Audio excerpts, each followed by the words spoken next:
मध्य प्रदेश की 230 सीटों पर वोटिंग हो चुकी है। चुनाव आयोग के आंकड़ों के मुताबिक शाम 5 बजे तक राज्य में 71% से ज्यादा वोटिंग हो चुकी है। अब नतीजे 3 दिसंबर को आएंगे। आज सुबह से ही पोलिंग बूथों पर मतदान करने वाली जनता की भीड़ नजर आई। राजनीतिक पार्टियों के दिग्गज नेताओं, प्रत्याशियों, समर्थकों और कार्यकर्ताओं ने भी अपने मताधिकार का उपयोग कर वोट डाला। इसी कड़ी में ग्वालियर से मतदाता केंद्रीय मंत्री ज्योतिरादित्य सिंधिया भी अपना वोट डालने के लिए पहुंचे। वोटिंग के बाद जब ज्योतिरादित्य सिंधिया से मुख्यमंत्री पद को लेकर सवाल पूछा गया तो उन्होंने कहा कि मैं सीएम की रेस में नहीं हूं। उन्होंने कहा कि मैं ना तो पहले इस दौर में था और ना ही आज हूं। आपने 2013 में, 2018 में और इस चुनाव में भी मुझसे बार बार पूछा और मैंने भी आपसे यही कहा। केंद्रीय मंत्री ने कहा कि बीजेपी इन चुनावों में बड़ी जीत की तरफ बढ़ रही है।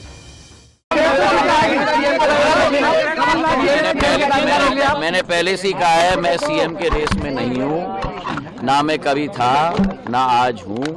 आप लोगों ने बार बार मुझे पूछा है, 2013 में भी, 18 में भी और आज भी पूछ रहे हैं।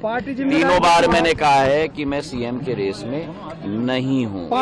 ये रेस कुर्सी का नहीं है, ये रेस विकास का है, ये रेस प्रगति का है और ये रेस जनता का विश्वास सुनिश्चित रखने का है। कुर्सी का रेस कांग्रेस की है।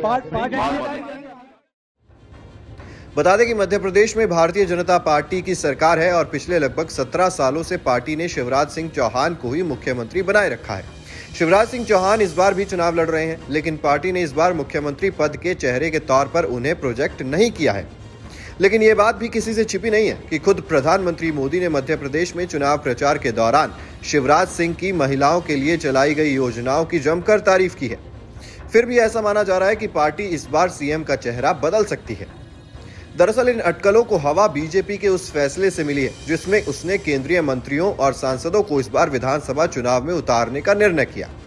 राजनीति के जानकार बताते हैं कि बीजेपी की तरफ से शिवराज सिंह चौहान के विकल्प के तौर पर जिन चेहरों को लेकर चर्चा है उनमें पार्टी के दिग्गज नेता कैलाश विजयवर्गीय, केंद्रीय मंत्री प्रहलाद पटेल और नरेंद्र सिंह तोमर का भी नाम है। इनमें ज्योतिरादित्य सिंधिया का नाम भी शामिल है, लेकिन उन्होंने खुद वोटिंग के बाद इस तरह की अटकलों से खुद को अलग कर लिया। खैर, ये तो चुनाव नतीजों पर ही निर्भर है कि राज्य में बीजेपी सत्ता में वापसी करती है या नहीं, और अगर करती है तो सीएम कौन बनेगा ये फैसला बीजेपी के बड़े नेताओं को ही करना है। Team news nation.